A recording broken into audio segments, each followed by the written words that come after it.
Right news details. Nellore జిల్లాలో CM Chandrababu పర్యటిస్తున్నారు. తుమ్మలపెంటలో మత్స్యకార సేవలో పాల్గొన్నారు. ఇప్పుడు లైవ్ చూద్దాం. నిర్మాణ రంగం తర్వాత ఎక్కువ ఆధారపడేది మత్స్య సంపద పైనే మీరు ఆధారపడుతున్నారు.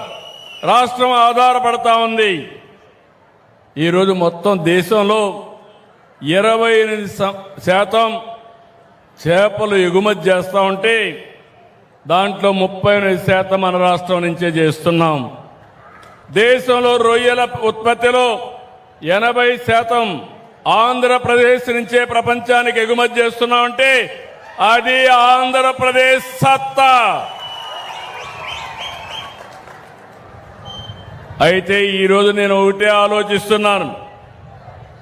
ఇంతలా రాష్ట్రానికి ఖ్యాతిని ఆదాయాన్ని అందించేలా చేస్తున్న మీకు అన్ని విధాల అండగా ఉంటాం. ఏదో పెద్ద పెద్ద అక్వా ఫార్మ్స్కే కాదు, నా మనసుకు దగ్గరుండే మత్స్య కార్మికులకి అండగా ఉంటానని మరొక్కసారి హామీ ఇస్తున్నా. మెకనైజ్డ్ మోటరైజ్డ్ డీజిల్ పడవలకి 9 రూపాయలు సబ్సిడీ ఇస్తున్నాం. మెకనైజ్డ్ పడవలకి 3000 లీటర్లు, మోటరైజ్డ్ పడవలకి 300 లీటర్లు సబ్సిడీ అందిస్తున్నాం. 26, 27లో 21,935 లీటర్లు మీకు అందించాం. దీనివల్ల మీరు చూస్తే 50 కోట్ల రూపాయలు సబ్సిడీ కూడా ఇచ్చాం. ఇంకొక పక్క 3,256 కోట్ల రూపాయలు ఖర్చు పెట్టి 9 షిప్పింగ్ హార్బర్లు, ఇంకో పక్క 8 ల్యాండింగ్ సెంటర్లు ఏర్పాటు చేస్తున్నాం. దీనికోసం మీ రక్షణ కోసం మీరు ఒక్కసారి ఆలోచిస్తే 4,550 ట్రాన్స్పౌండర్స్తో భద్రత కమ్యూనికేషన్ ఏర్పాటు చేస్తున్నాం.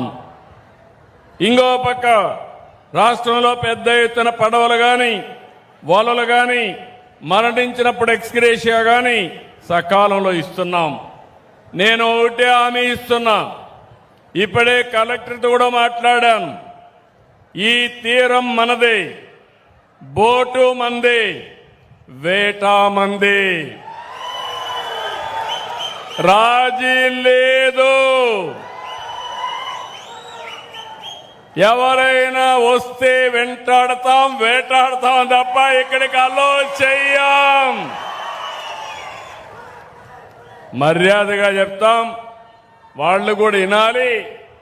ఎవరెవరి హక్కులు వాళ్ళు కాపాడుకోవాలి. వాళ్ళ కోసం మన జీవనోపాధి కోల్పోవడం కరెక్ట్ కాదని మరొక్కసారి హామీ ఇస్తున్నా.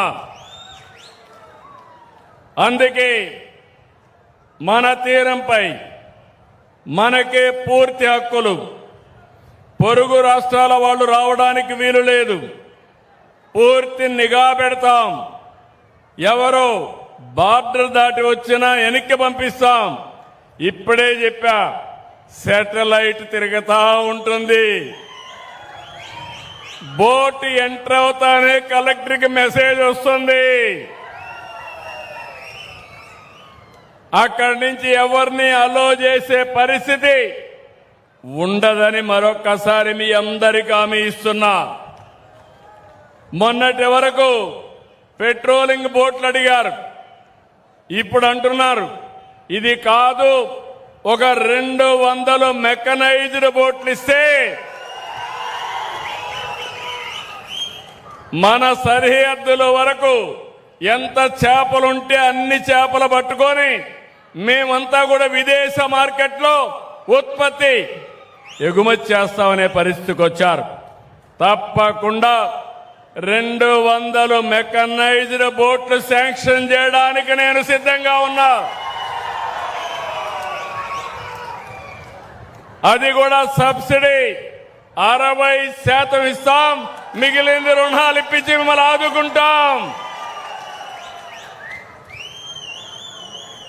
అందుకే మళ్ళీ మళ్ళీ చెప్తున్నా, తీరం మనదే, బోటు మనదే, వేట మనదే. ఇది సిబిఎన్ మాట.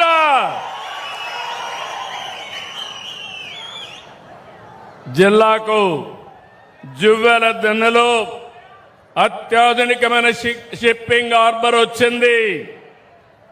288 కోట్లతో అభివృద్ధి దిన్న షిప్పింగ్ హార్బర్ నిర్మాణం జరుగుతోంది. 87% పనులు పూర్తయినాయి. ఈ హార్బర్ జిల్లా మత్స్యకారులకు ఒక సుదీర్ఘమైన కళ. ఇది మీకోసం నిర్మించింది.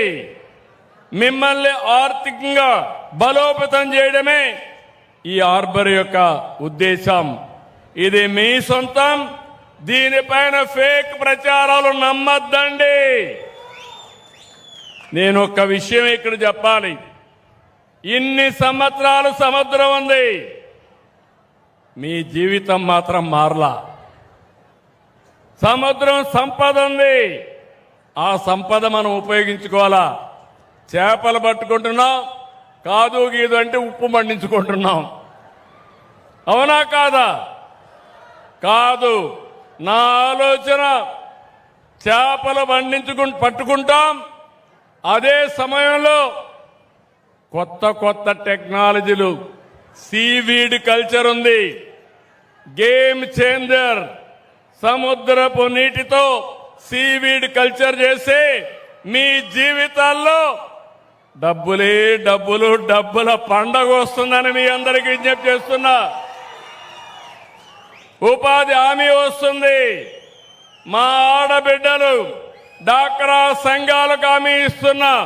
మగవాళ్లు వేటకపోతే మీరు సీవీడ్ బండిచ్చి దాన్ని అమ్ముకుంటే ఆదాయం పెంచే మార్గాన్ని చూపించే బాధ్యత మీ అన్నగా నాదని మరొకసారి మా డాక్రా సంఘాలకు హామీ ఇస్తున్నా. రెండోది, సముద్రం మన అదృష్టం. 1000 కిలోమీటర్లు మన వరం. ఇక్కడ గాని సక్రమంగా ఉపయోగించుకుంటే ఇక్కడ పనిచేసే మత్స్యకారుల పిల్లలు జీవితాలు బంగారు భవిష్యత్తు అవుతాయి. ఎందుకంటున్నానంటే ఈ మాట మీరు గుర్తుపెట్టుకోవాల్సిన అవసరం ఉంది. నాగరికత ప్రారంభించింది నీళ్లు ఎక్కడుంటే అక్కడ.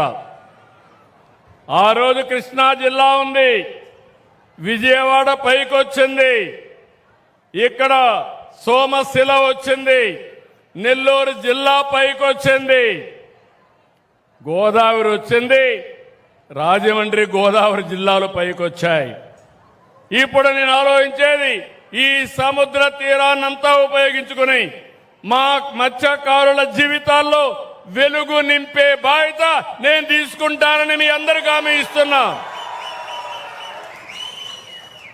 సముద్రం లేకపోయే చొరవ, సాహసం. రెండోది, మీకుండే మెలకువలు. నన్ను సముద్రం లేకపోతే పోలేను. నువ్వు సముద్రంలో పోతే ఏ అల వచ్చినా, ఎంత స్పీడ్గా వచ్చినా దాన్ని సమర్థవంతంగా ఎట్లా ఎదుర్కోవాలో నీ పుట్టుకతో వచ్చిన విద్య, నీ పెద్దలు నేర్పించిన విద్య. అలాంటిది మీకందరికీ చదువు చెప్పించి మీ పిల్లల్లో మెలకువలు పెంచితే